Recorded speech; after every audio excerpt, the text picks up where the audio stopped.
같은 병을 앓는 사람끼리 서로 긍휼히 여긴다는 뜻을 가진 말로 동병상련이라고 합니다. 이는 비슷한 처지에 있거나 또 비슷한 고통을 당하는 사람끼리 서로를 불쌍히 여기고 또 서로를 위로해 주는 것을 말하는데요. 같은 어려움을 통해서 또 서로 공감하고 또 서로를 이해하게 되는 것, 이것을 동병상련이라고 말합니다. 오늘 말씀을 보시면은 그런 이들 10명이 등장을 합니다. 나병, 한센병이라고 부르는 환자 10명이 이제 예수님을 만나고자 하였습니다. 동병상련의 마음으로 지내고 있던 이들, 특히 이 나병은 사람들과의 그 접촉과 관계를 할 수 없는 병으로 무엇보다 외로움과 그리고 고독과 싸워야만 했습니다.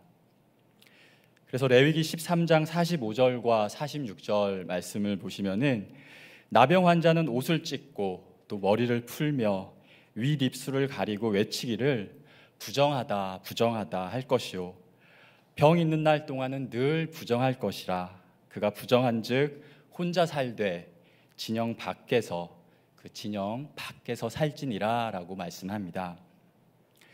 그래서 이들은 서로를 더 믿고 의지할 수밖에 없었습니다. 그들에게는 누구보다 큰 간절함, 그 간절함을 가지고 살아갔던 것입니다. 서로가 가지고 있는 이 고통과 애절함을 보면서 꼭 고쳐지고 나아지기를 바랬던 것이죠. 하지만 그와 함께 오는 좌절과 해이도 있었습니다. 시간이 흘러감에 따라서 찾아오는 그 불안감, 너무나 그것이 커져간 것입니다. 이러다가 평생을 고통과 또 외로움 속에 지내면 어떡하지 하는 그런 생각과 마음으로 늘 불안하게 지냈기 때문입니다. 오늘 말씀은 이런 그들과 바로 예수님의 만남이 있게 됩니다.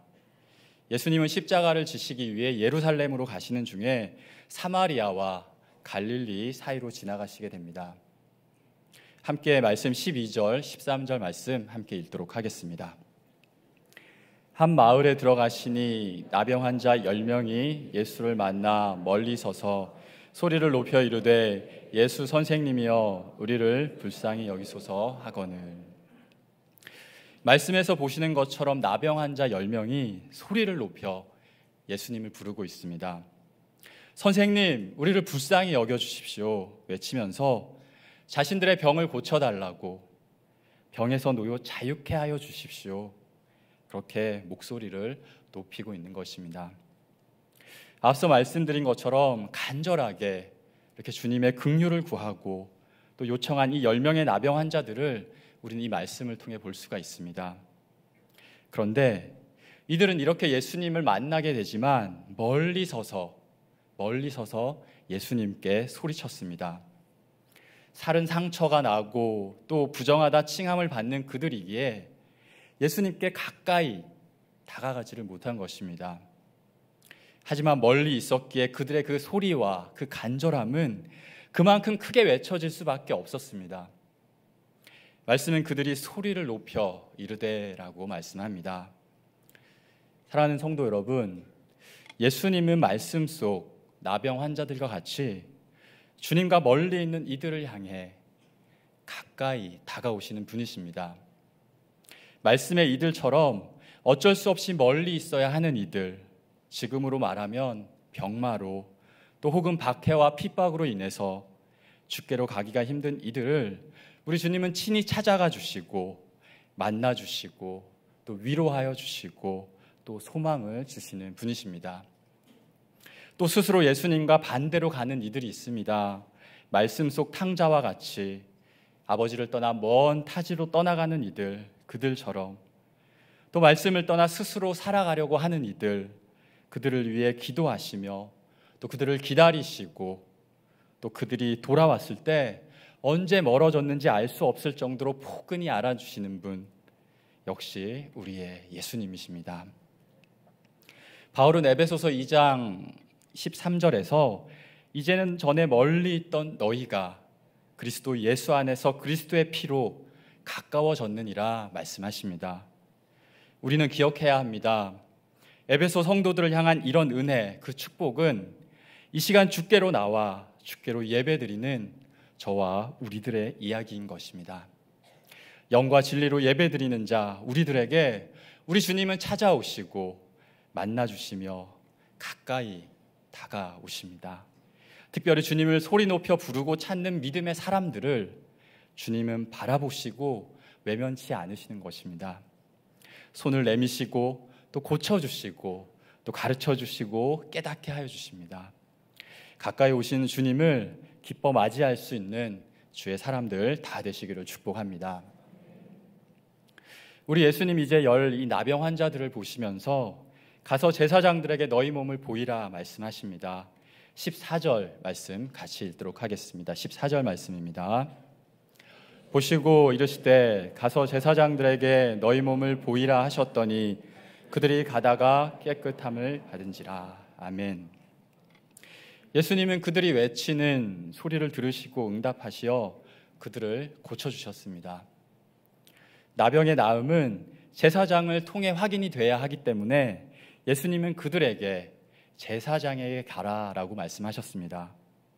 그들은 말씀대로 제사장에게 가게 되고 또 가다가 깨끗함을 받게 됩니다. 그들은 예수님의 이 말씀대로 하였습니다. 그 자리에서 그들의 몸과 손과 발이 고침을 받은 것이 아니라 당시 율법대로 제사장에게 가라는 말씀대로 행하게 되고 그러자 그들은 놀라운 경험을 하게 된 것입니다. 사랑하는 여러분, 주님의 백성들은 말씀대로 살아가는 사람들입니다. 우리 예수님께서는 말씀으로 많은 이들을 고쳐주셨습니다. 마태복음 8장을 보면 로마 군인으로 유대에 살고 있던 백부장의 하인을 우리 예수님 고쳐주십니다. 예수님께 나와 중풍병으로 누워있는 하인의 병을 고쳐달라고 말하는 그에게 내가 가서 고쳐주겠다 말씀하십니다. 하지만 백부장은 예수님께서 집에 들어오심을 감당하지 못하겠으니 다만 말씀으로만 하옵소서라고 말씀합니다. 그러면 내 하인이 낫겠습니다 라고 우리 예수님께 말씀드리는 것입니다. 그는 말씀만 있으면, 우리 주님께서 말씀만 해주시면 하인이 나을 것을 믿고 있었던 것입니다. 이방인이지만 이렇게 말씀을 의지하고 또 말씀대로 사는 사람이었기에 하인의 병도 고침을 받게 되고 더불어 예수님으로부터 이스라엘 중 아무에게서도 이만한 믿음을 보지 못하였노라 큰 칭찬을 받게 되는 것입니다. 또 열왕기하 5장에 나오는 나아만 장군, 그도 말씀대로 나아가서 고침을 받습니다. 아람 왕의 군대 장관이었던 나아만, 그의 그 주인 앞에서 그는 존귀함을 받는 자였습니다. 하지만 나병에 걸리게 되고 또 그로 인해 고통받고 있을 때 그의 아내의 수종드는 종 이스라엘 어린 소녀로부터 선지자 엘리사의 이야기를 듣습니다. 우리 주인이 사마리아에 계신 선지자 앞에 계셨으면 좋겠습니다 말하는 그녀의 이야기를 듣고는 나아만은 엘리사를 찾게 됩니다. 그리고 엘리사의 손길을 통해서 나병이 낫기를 기대합니다. 엘리사 선지자가 여호와의 이름을 부르며 그의 손을 자신의 부위 위에 올려 흔들어서 자신을 고칠 것을 기대하였습니다. 하지만 엘리사는 사자를 그에게 보내서 요단강에 몸을 7번 씻으라, 그러면 내 살이 회복되어 깨끗하게 되리라 라는 말만 듣게 됩니다. 이를 들은 나아만 너무나 노하여 물러납니다. 아람 땅으로 돌아가려고 했던 것입니다. 하지만 그에게는 지혜로운 종들이 있었습니다.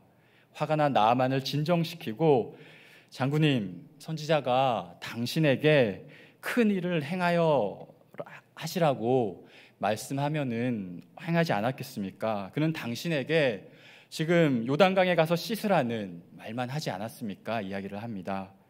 그것보다 더 어려운 것도 또 해야 하는데 단지 요단강에 가서 씻으라 한 것, 그것을 하지 못하겠습니까? 라고 하면서 나아만의 마음을 진정시킵니다. 나아만을 설득하는 것이죠. 그를 들은 나아만은 성난 마음을 추스리게 되고, 그리고 요단강에 가서 7번 몸을 담그게 되고 회복되어 깨끗함을 받게 됩니다. 말씀은 그가 요단강에 내려가서 하나님의 사람의 말대로 하였다라고 말씀하고 있습니다.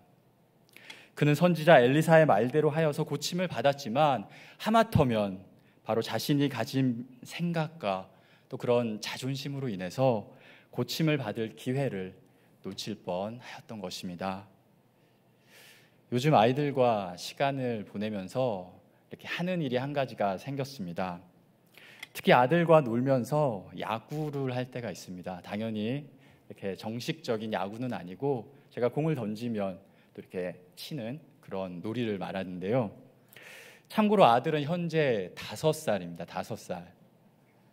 야구에 대해서 이렇게 조금씩 알아가면서 아빠인 저에게 요즘 야구하고 싶다는 이야기를 많이 합니다. 야구하자 하는 거죠. 그러면 가져와라고 제가 말하면은 한 손엔 야구방망이 하는 막대기 같은 걸 하나 가져오고요. 그리고 한 손에는 속이 비어있는 플라스틱 가벼운 공을 하나 가지고 옵니다. 그러면 저는 이제 투수, 던지는 사람, 그리고 아들은 타자로 서서 던지고 또 치는 그러한 놀이를 하게 됩니다. 그러면서 재미를 위해서 제가 아들이 치면은 안타다, 파울이다, 홈런이다 이렇게 이야기를 합니다. 혹시 야구 규칙을 모르는 분들이 있을 것 같으셔서 아이들 기준에서 말씀드리면은 파울은 안타까운 겁니다. 좋지 않은 겁니다. 굉장히 좋지 않은 거고 안타는 좋은 겁니다. 그리고 홈런은 더 좋은 것, 최고를 말하는 것입니다. 그래서 제가 홈런이라고 하면은 신나서 더 열심히 방망이를 휘둘고 또 그러한 모습들을 볼 수가 있는데요. 그런데 그 처음 놀이를 할 때에는 안타다, 파울이다, 홈런이다 라고 해도 공을 치기에 급급하고 또 아무 말도 안 하던 아들이 요즘은 한마디씩 하기 시작했습니다. 파울이다 그러면은 왜? 그런데 라고 이제 토를 달기 시작한 것입니다. 자기가 보기에는 안타 같고 홈런 같은데 아빠가 아니라고 하는 것처럼 지금 생각이 드는 겁니다. 이제 규칙도 조금 알아가고 그리고 여타저타 판단할 수가 있게 되는 것이죠. 사랑하는 여러분, 이럴 때 아버지는 어떻게 합니까? 분명히 내 말이 맞다라고 주장하지 않습니다. 심판 말을 따라야지라고 하지도 않습니다. 아들의 이 귀여운 항의에 더 너그러운 심판이 되는 것입니다. 판단을 바꿀 수도 있습니다.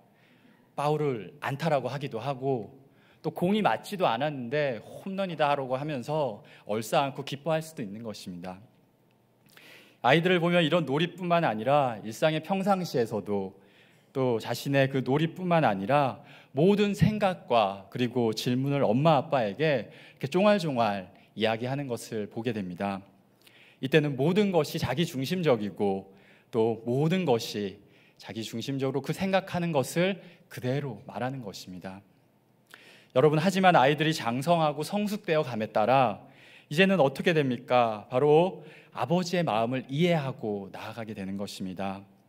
너무나 자신을 사랑하는 아버지, 또 그 사랑으로 말씀하시는 그 말씀들에 대해서 이제는 자녀들이 알게 되고 또 아버지를 믿고 신뢰하게 되는 것입니다. 아버지의 말과 행동에 질문도 생기지만 그 믿음으로 인해서 아버지를 이해하고 아버지의 말씀을 따라가게 되는 것입니다. 요단강에 가서 씻으라라는 말을 들으면 요단강으로 갈 수 있는 것입니다. 왜 요단강이지? 그런데 나를 잡고 아픈 곳에 손을 올려놓고 그렇게 하나님께 기도하는 게 아닌가 생각이 들어도 바로 그 말씀을 신뢰하고 또 요단강에 몸을 담그게 되는 것입니다. 사랑하는 여러분, 성숙한 믿음의 백성들은 나의 이 자존심과 선입견에 앞서서 주님의 말씀, 그 인도하심을 자신의 질문과 또 문제의 해답으로 믿고 따라가는 자들입니다. 그 누구보다 나의 간절함을 해결해 주시는 분은 우리 하나님, 나의 주 예수 그리스도이심을 믿는 자들인 것입니다. 멀리서 소리 높여 나를 불쌍히 여기소서, 주님 나의 이 병을 고쳐주시옵소서 외치는 나에게 가까이 다가오시는 우리 주님, 반드시 내가 고쳐주리라 말씀하여 주실 우리 주님을 바로 믿는 자들입니다. 오늘 10명의 이 나병 환자들은 우리 주님께서 가서 제사장들에게 너희 몸을 보이라 말씀하시는 그 말씀을 믿고 그들의 몸을 돌렸습니다. 사랑하는 성도 여러분, 혹독하게 무더운 여름이 지나고 조금은 서늘한 그 바람을 맞으면서 이제 시원한 계절이 오고 있음을 느낄 것입니다. 만물이 그 변화를 따라가고 또 자연과 곡식들이 무르익고 또 사람들은 저마다의 그 성취를 위해 달려가고 있는 것입니다. 또한 성도들은 믿음의 그 열매를 맺고 또 진보와 성숙을 향해 이루어가야 하는 것입니다. 뜨거운 햇볕이 내리쬐듯 우리 삶 가운데 고통 가운데 거하는 우리 성도들 혹 있으십니까? 또는 지금의 나보다 나은 모습 되기를 갈망하면서 애타게 하루하루를 보내고 계시지는 않습니까? 믿음의 반석 위에 든든히 서기를 바라는 우리의 가족들 또 이웃들을 위해 기도하고 계시지는 않습니까? 사랑하는 성도 여러분, 우리는 먼저 우리의 이 모든 간절함을 가지고 주의 말씀의 소리에 귀를 기울여야 하는 것입니다. 그 말씀을 통해서 깨닫게 하시는 힘과 능력으로 우리의 염려와 유혹들도 이기고 또 환난이나 박해도 또 능히 넘어갈 담대함도 얻게 되는 것입니다. 우리의 심령에 심겨진 말씀들이 풍성한 열매를 맺고 또 그 맺음을 보고 그로 인해 믿음의 진보와 또 성숙이 이루어짐을 우리는 경험해야 하는 것입니다. 열나병 환자 그들은 말씀을 듣고 가다가 깨끗함을 받습니다. 오늘 말씀처럼 깨끗함을 받게 되는 것입니다. 이렇게 가다가 깨끗하게 된 것과 같이 살아있고 또 활력이 있어서 좌우에 날선 어떤 검보다도 예리한 하나님의 말씀을 믿고 순종하는 자들은 그 말씀의 능력들이 그의 삶 가운데 나타나게 되는 것입니다. 날마다 걸어가는 그 길 가운데 가다가 하나님이 역사하시는 일들을 바라보게 되는 것입니다. 말씀을 순종하는 그때 정결해지고 또 풀어지고 또 해결되고 든든해지는 그 은혜들을 맛보아 살아가게 되는 것입니다. 무엇보다 이 말씀의 능력으로 날마다 복되고 풍성한 은혜 가운데 걸어가시는 성숙된 하나님의 사람들, 믿음의 백성들 다 되시기를 축복합니다. 예수님의 말씀을 의지하고 돌아가던 10명의 나병 환자들은 이렇게 고침을 받고 새로운 삶을 향해 나갈 수 있었습니다. 말씀 처음에도 이야기 드렸듯이 나병은 당시 단순한 병 이상으로 무섭고 고통스러운 병이었습니다. 거기에서의 고쳐짐은 반대로 다른 병에서 낫는 그 이상의 감격과 놀라움을 얻는 것입니다. 이제 그들은 홀로 외로움 속에 살지 않아도 되고 또 새로운 삶의 빛과 소망 속으로 나아가게 된 것입니다. 사랑하는 여러분, 이렇게 우리의 인생을 돌아보면 우리 주님이 함께 하지 않으시고 또 주님의 구원과 은혜가 없다면 너무나 불행하고 의미 없는 삶임을 우리는 느끼게 됩니다. 주님이 주시는 그 말씀의 인도함을 받지 못하는 삶 역시 마찬가지입니다. 하지만 주님의 그 은혜를 깨달아 경험하는 삶, 그런 인생은 오늘 고침을 받은 이 10명의 나병 환자들처럼 일반적인 기쁨 그 이상의 감격과 감동을 얻는 것입니다. 그런 이들은 또한 성숙된 믿음을 가질 수 있게 된다고 말씀드렸습니다. 그런데 말씀은 우리에게 또 한 가지 귀한 삶의 자세를 가르쳐 줍니다. 그것은 바로 감사입니다. 주님의 은혜를 깨달아 기쁨으로 복된 삶을 살아가는 믿음의 사람들에게 더욱 성숙된 모습으로 살아갈 귀한 선물을 주셨는데 그것이 오늘 말씀을 통해 깨닫게 되는 감사인 것입니다. 함께 말씀 15절, 16절 말씀 같이 한번 읽어보도록 하겠습니다. 그 중에 한 사람이 자기가 낳은 것을 보고 큰 소리로 하나님께 영광을 돌리며 돌아와 그는 사마리아 사람이라. 아멘. 새로운 인생의 출발을 하게 된 10명 중 한 명이 가던 길을 돌려서 예수님께 나오게 됩니다. 한시라도 빨리 제사장에게 몸을 보이고 새로운 삶의 장으로 나아가고자 하는 마음을 미루어 두고 그는 예수님께 나아온 것입니다. 예수님의 발 앞에 엎드려 감사하는 것입니다. 인생의 제2막을 열어주신 분이시기에 그는 마음을 다해 예수님께 감사하게 되고, 그런 그에게 예수님은 일어나 가라, 내 믿음이 너를 구원하였다라고 말씀하시면서 이 병고침과 함께 바로 복되고 성숙된 믿음의 사람임을 인정하여 주셨습니다.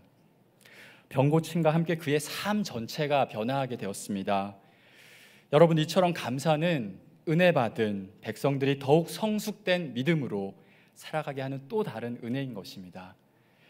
오늘 감사의 자리로 달려온 이 한 사람을 통해서 깨닫게 되는 감사의 교훈들을 이 시간 몇 가지 나누고자 합니다. 첫째로, 감사는 누구에게나 주신 선물입니다. 모든 사람들은 감사할 수 있는 것입니다. 상황과 환경이 중요하지 않습니다. 하지만 많은 사람들이 감사하지 못하고 또 감사의 인색함을 보게 되는데요. 이유를 물어보면 너무 바빠서, 또는 아직 감사할 수 있는 상황이 못 돼서요 라고 말씀합니다. 방향을 돌려 예수님께로 나아온 한 명이 아닌 다른 9명의 그 고침을 받은 사람들처럼 서둘러 새로운 삶의 장으로 달려가기에 급급한 그들의 모습인 것입니다. 하지만 말씀은 그런 9명이 아닌 이 한 사람에 집중해서 말씀해 주십니다. 그러면서 그를 소개하며 사마리아 사람이다 라고 말씀합니다. 그리고 18절은 그를 이방인이다 라고 말씀해 주십니다. 사마리아 사람, 이방인, 당시 유대인으로부터 멸시와 천대를 당하는 자들이었습니다. 상황과 처지로 보아서는 감사를 할 수 있는 후손위에 있는, 정말 뒤에서 줄 서 있는 바로 그들이지만, 오늘 예수님께 그는 홀로 나오게 되고 또 가장 먼저 나오게 됩니다. 사랑하는 여러분, 그가 그렇게 할 수 있었던 것은 자신을 고쳐주시고 자신에게 은혜 베풀어 주신 분, 바로 우리 주님이 그에게 무엇보다 누구보다 중요하게 되었기 때문입니다. 예수님께 감사하는 것이 얼른 제사장에게 뛰어가는 것보다, 그리고 새로운 삶의 장으로 가는 것보다 중요한 것이고, 또 은혜 받은 자의 마땅한 본분임을 그는 마음 깊숙이 느꼈기 때문입니다.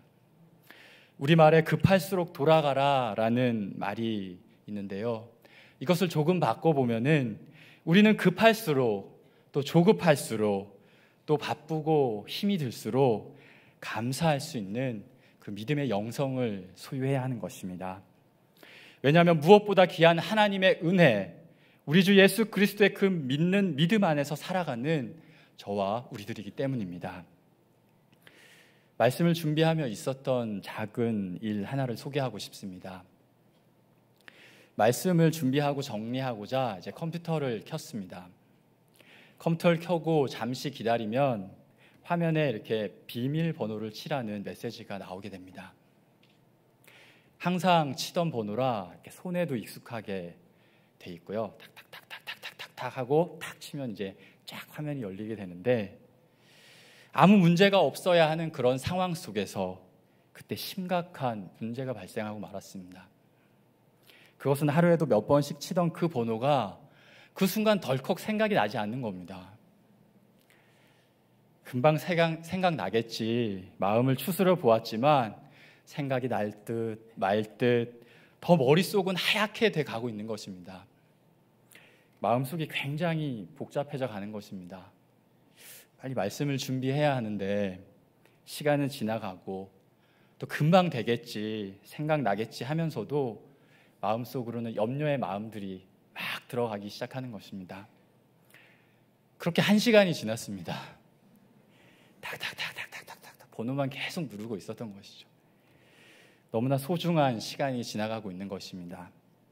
이제는 막 은근히 화도 나려고 하는 것입니다. 사랑하는 여러분, 하지만 이렇게 말씀 중에 이렇게 나눌 수 있는 이유가 있겠죠. 바로 그런 상황에서, 급한 상황에서 감사와 평안함으로 그때의 어려움을 벗어날 수 있었습니다. 그런 마음이 들었습니다. 말씀을 준비하려는 이때 이런 일이 생긴 것을 보니 분명히 풀 수 있을 것 같아라는 마음이 들어왔습니다. 비밀번호는 8개의 숫자로 된 8자리 숫자였습니다. 감사의 은혜를 나누면서 말씀을 잘 전하도록 이 일을 나누며 은혜케 하시려고 우리 하나님께서 도와주시는구나, 그런 마음이 드는 겁니다. 하지만 그런 가운데 2시간이 지나고 말았습니다. 탁탁탁탁탁탁탁탁. 그런 초조함 가운데 번호를 만들 때 만들던 날짜를 이렇게 넣었다는 생각이 들었습니다. 그래서 핸드폰의 달력을 보면서 숫자를 조합해 보며 이런 숫자 저런 숫자를 동원해 나갔습니다. 사랑하는 여러분, 이야기가 여기서 끝이 났으면 급하고 초조한 마음이었지만 기대감을 가지고 나름 차분하게 숫자를 치고 가는 순간 저의 손이 8개의 숫자를 누르게 되고 또 엔터를 치는 그 순간 컴퓨터의 첫 화면이 열리게 되었습니다. 그 순간 화면이 바뀌는 건 2초, 화면이 바뀔 때까지 걸린 시간은 2시간이었던 것입니다. 하나님 감사합니다가 절로 나왔습니다. 드디어 말씀을 준비하게 되었기 때문입니다. 그리고 기뻤던 것은 말씀 중에 나눌 수 있는 좋은 이야기, 그 말씀이 또 그를 통해서 생겼기 때문입니다. 여러분, 우리는 좋은 일, 기쁜 일이 아닐 때도 이렇게 감사하며 주께 나아갈 수 있는 것입니다. 그리 아니하실지라도 기대와 소망을 가지고 감사할 수 있는 것입니다. 사도 바울이 권면한 범사, 즉 모든 일에 감사할 수 있는 우리들임을 기억하시며 다른 때가 아닌 지금이 바로 감사할 그때임을 기억하시며 감사하는 자로 살아가는 우리 모두가 되시기를 축복합니다. 둘째로, 감사는 전심으로 감사해야 합니다. 시편 138편에서 다윗은 내가 전심으로 주께 감사하며 신들 앞에서 주께 찬송하리이다 고백합니다. 몸과 마음을 다해 찬양하며 하나님께 영광을 돌렸던 다윗의 모습을 상상하게 하는 그런 고백입니다. 본문 속 예수님께 달려왔던 그 한 사람, 그도 전심으로 하나님께 감사합니다. 읽은 말씀처럼 그는 큰 소리로 하나님께 영광을 돌렸습니다. 예수님의 발 앞에 엎드려 감사의 마음을 예수님께 드린 것입니다. 그의 그 큰 소리에는 그가 얼마나 감사를 하고 있는지가 담겨 있습니다. 그의 감사는 단지 그의 고통스러운 병에서 노임을 고쳐주시고 또 그러한 상황으로 살아갈 수 있는 것만이 아니었습니다. 바로 주님의 사랑을 깨닫고 또 그 능력 가운데 살게 하여 주신 바로 우리 주님에 대한 감사였던 것입니다. 그의 삶의 목적과 또 방향과 또 가치관이 달라졌기에 그의 감사에도 그런 삶의 모습 전체를 담아서 드릴 수가 있었던 것입니다. 온 마음과 정성을 다해 즉 전심으로 하나님께 영광을 돌렸습니다. 이제 그는 그의 삶 가운데 먹든지 마시든지 무엇을 하든지 하나님의 영광을 위하여 살아가는 자가 되었습니다. 그는 이제 삶의 공동체 속으로도 갈 수 있는 자가 되었습니다. 당당하게 갈 수 있었습니다. 더불어 그는 거기에서, 그곳에서 감사하며 살아갈 수 있는 자가 된 것입니다. 전심으로 일터에서, 가정에서 감사하며 힘써 살아가게 되었습니다. 힘써 하나님께 예배드리고 또 예배드리고 경배드리는 그러한 바로 예배자로도 살아갈 수가 있게 되었습니다. 사랑하는 오늘 예배의 자리에 계신 우리 모든 성도 여러분, 오늘 우리가 드리는 이 예배가 오늘 이 한 사람처럼 큰 소리로 또 전심으로 하나님께 영광 돌리는 감사의 예배가 되기를 소망합니다. 더불어 우리에게 삶의 자리를 인도해 주셔서 그곳으로 매일매일 갈 수 있도록 하시고 또 그곳에 우리의 가족들과 그리고 동료들과 이웃과 또 더불어 살게 하신 우리 하나님께 감사의 찬양을 드리는, 또 감사의 경배를 크게 올려드리는 하나님의 사람들 다 되시기를 축복합니다. 마지막으로 셋째로, 감사하는 자는 감사를 하면서 보이지 않는 9명을 생각해야 하는 것입니다. 예수님은 예수님께 달려와 감사하는 이 한 사람을 향해서 내 믿음이 너를 구원하였다라고 선포하시면서 그의 믿음을 인정하여 주셨습니다. 온전한 하나님 나라의 백성임을 선포하여 주신 것입니다. 그러면서 예수님은 너를 제외한 나머지 9명은 어디 있느냐 물으십니다. 10사람이 깨끗함을 받지 않았느냐라고 말씀하시는 것입니다. 예수님의 말씀처럼 9명 그들은 예수님의 말씀을 듣고 가는 길에 깨끗함을 받았습니다. 하지만 그들은 감사의 자리에는 나타나지 못한 것입니다. 반면에 말씀드린 감사의 자리로 나온 이 한 사람은 예수님으로부터 믿음의 칭찬을 받습니다. 내 믿음이 너를 구원하였다 이야기 들으면서 감사의 자리에 있음으로 인해서 자신이 얼마나 은혜를 받았는지 또 얼마나 행복한 사람인지를 확인받게 되었습니다.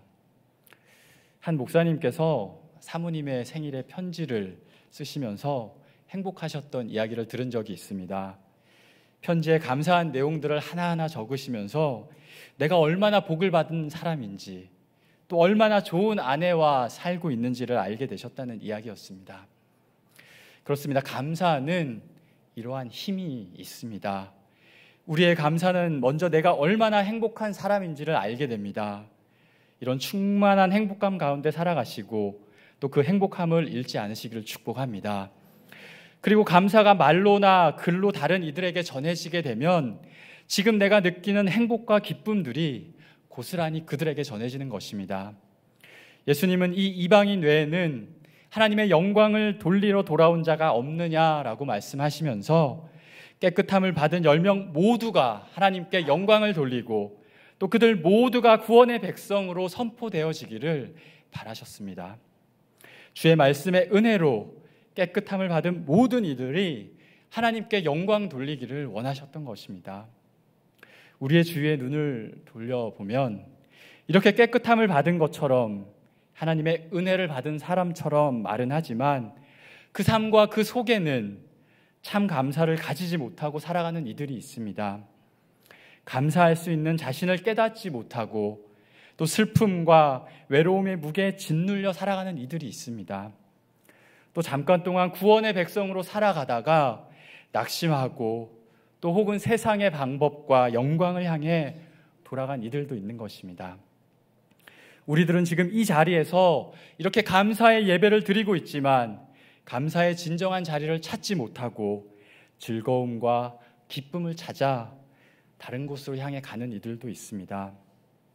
사랑하는 성도 여러분, 우리는 이들을 생각해야 하는 것입니다. 왜냐하면 우리 주님께서 그들이 어디 있는지를 묻고 계시기 때문입니다.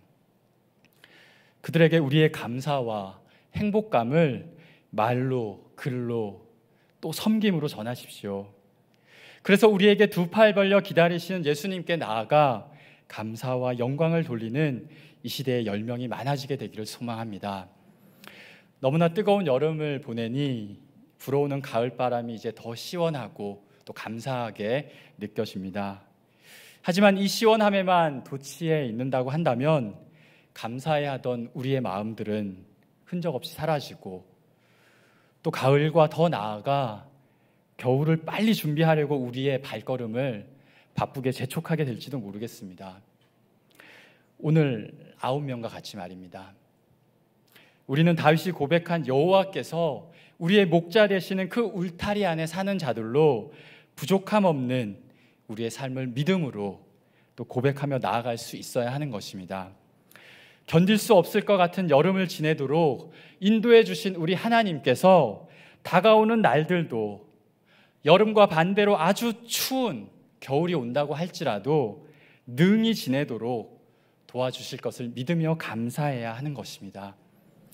우리는 주님께 같은 은혜를 받은 한 백성입니다. 주님의 그 사랑으로 깨끗함을 받은 10명의 복된 자들인 것입니다. 서로를 바라보시며 또 감사와 사랑을 전하시고 또 함께 전심을 다해 하나님께 감사와 영광을 돌리는 주사랑 공동체 모든 성도들 되시기를 주의 이름으로 축복합니다. 기도드리겠습니다. 하나님 아버지 감사합니다. 우리를 사랑하셔서 말씀의 능력을 깨닫게 하시고 정결한 주님의 백성으로 살게 하시니 감사를 드립니다. 우리의 심령을 깨끗게 하신 그 은혜에 감사로 영광 돌리며 전심으로 주를 찬양하는 우리 모두 되게 하여 주시옵소서. 날마다 주님의 사랑과 행복을 경험하며 우리가 만나고 하는 사람들과 곳곳이 그 사랑과 행복으로 충만하게 하여 주시옵소서. 주께 감사드리며 예수님의 이름으로 기도드립니다. 아멘. 참 좋으신 우리들의 아빠 하나님, 주의 주신 그 은혜 앞에 우리가 어찌 감사하지 않는 자가 되겠습니까? 아버지여, 은혜가 너무 크기에 주의 은혜 조금만 생각하면 감사할 수밖에 없을 텐데, 아버지여, 어리석게도 우리는 감사를 잊고 스스로 마음에 지옥 만들고 살아가는 어리석은 자들로 주님 앞에 나타날 때가 많았음을 고백합니다. 오 주님, 함께 예배하는 믿음의 형제가 있는 것 감사합니다. 아버지 하나님께서 참으로 평강의 가정 주신 것도 감사합니다. 매일 일용할 양식 주신 것도 감사합니다. 사랑하시는 아버지여, 더욱 감사하며 살아가는 우리들 되게 해 주옵소서. 무엇보다도 영원한 하늘나라를 우리에게 주신 은혜 생각하며 오늘이라 하는 이때 매일매일 주님과 동행하며 살아가는 복된 주의 믿음의 사람들 되게 하옵소서. 주신 은혜 생각하며 주님 앞에 예물 올려드리오니 받으시는 이가 하나님인 것 잊지 않게 하시고 감사로 드리게 하시며 즐거움으로 드리게 하시며 최선 다하여 주님께 올려드리는 우리가 되게 하여 주옵소서. 드림이 죄가 되지 않게 하시며 억지로 하나님 앞에 드림이 되지 않도록 아버지여, 우리의 헌금 생활에 은혜 주시기를 원합니다. 주의 사랑하는 주의 백성들 모든 일터에 주께서 함께해 주셔서 수고한 땀의 열매를 기대보다 넘치도록 주께로 받게 하여 주옵소서. 우리 성도들에게 건강의 복을 주옵소서. 치료하여 주옵소서. 우리 성도들의 마음에 평강 주옵소서. 부부사랑 돈독하게 하옵소서. 우리들의 자녀가 주님 안에서 잘 되게 하여 주옵소서. 이제는 우리 주 예수 그리스도의 크신 은혜와 하나님 아버지의 한없는 사랑과 성령의 교통하심과 충만케 하심이 하나님께 감사로 예배드리며 나아가는 사랑하는 모든 성도들 위해 이제로부터 영원토록 함께 하시기를 간절히 축원하옵나이다. 아멘.